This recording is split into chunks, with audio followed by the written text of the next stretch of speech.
Well, good evening, everybody. This is meteorologist Andrew Pinero inside the garage again. So, first of the month, I tend to do a little bit of maintenance, and this is more so interior maintenance since not too long ago I did a video that was showing like regular car maintenance that I would do, but kind of dirty on the inside of the car, so let's get started with that. With all the salt and grime on the car mats, you want to shake it out first, but sometimes you can't, so you just gotta vacuum it.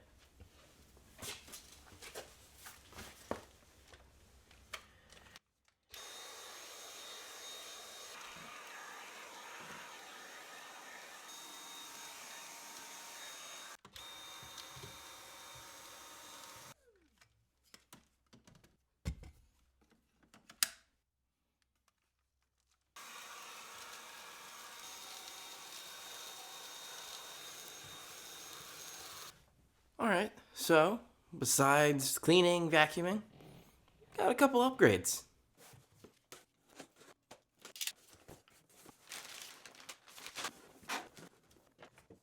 Upgrade 1. A high flow air filter. This is from a company called Cosworth, and Cosworth is well known with Subarus.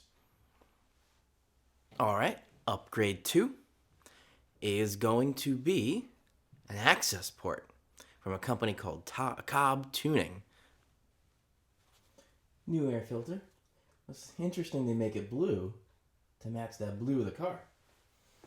I already removed the stock one, so this is pretty much just a drop-in.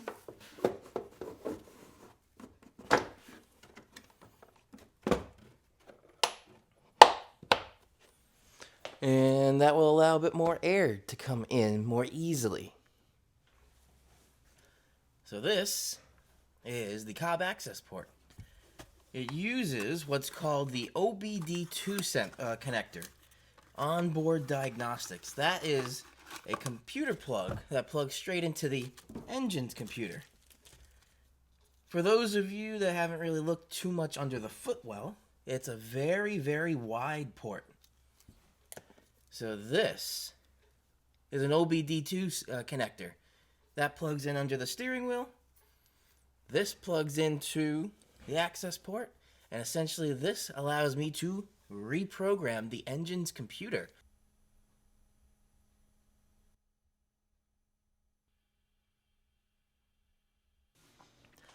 Well, I had the access port installed, and boy, it feels quite different. So the biggest thing that felt different was the throttle response. So with the stock programming of the computer, it was weird. It didn't feel linear. So I would push maybe 30% of the pedal, but that would be maybe like 80% throttle. Now it feels very linear. I push 10% of the pedal, 10% throttle, 80% of the pedal, 80% throttle.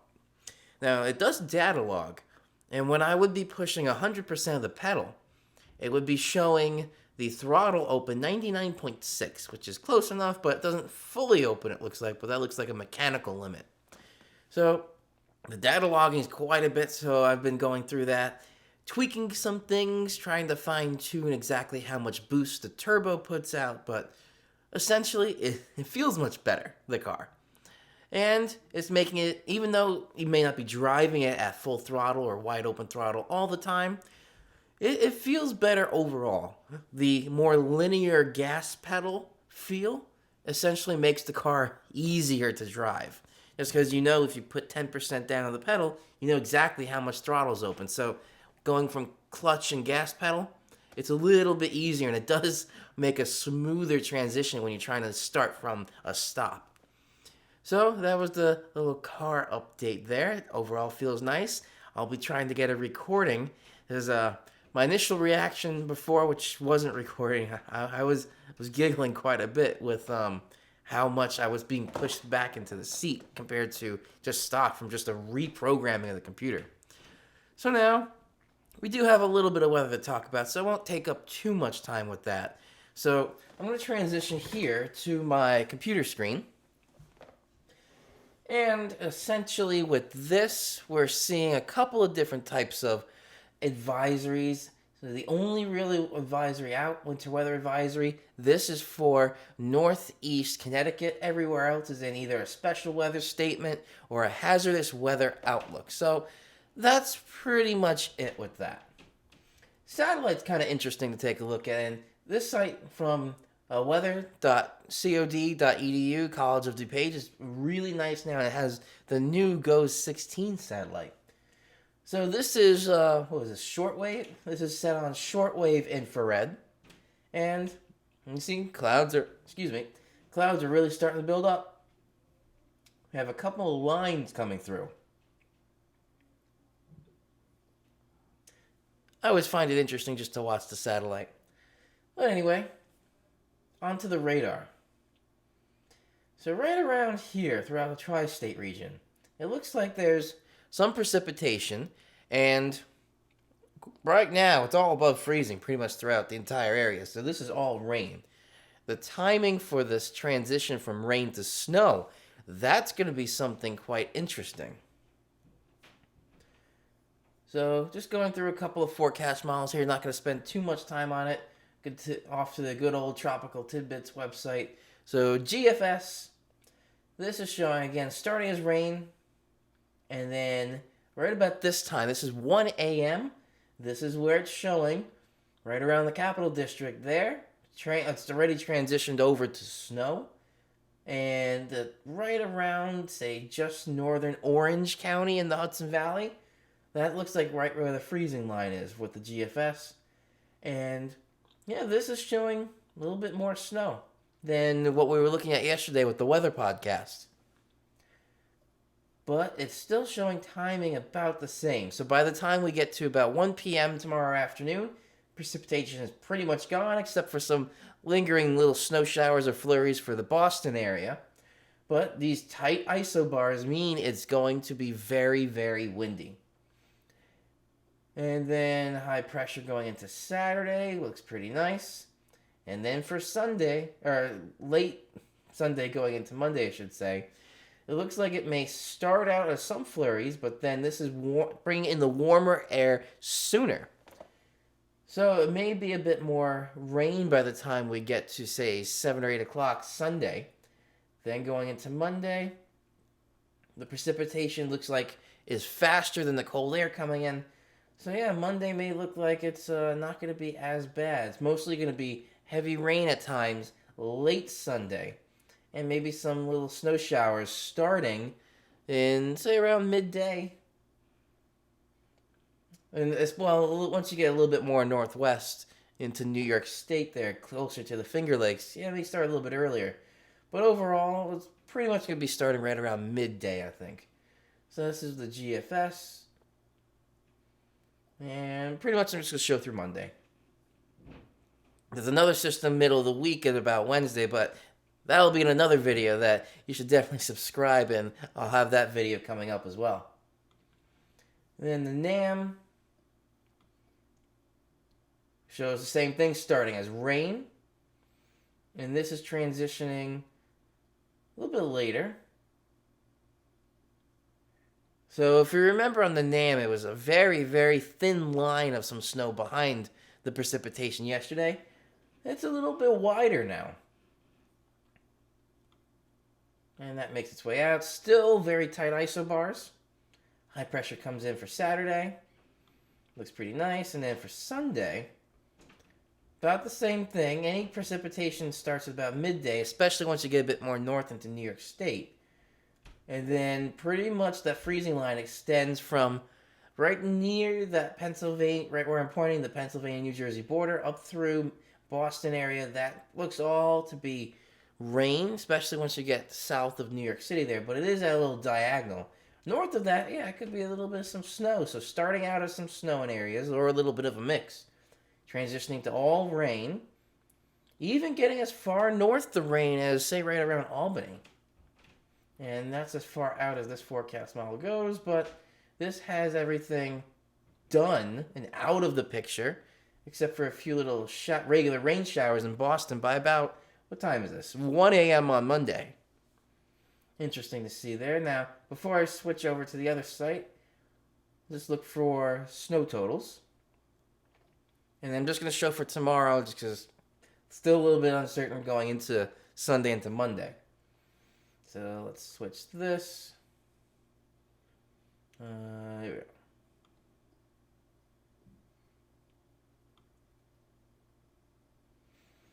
All right. So for Friday, excuse me. Not too much. This is kind of what I'm thinking. Maybe around 1 to 3 inches, and that's really about it. And then the NAM.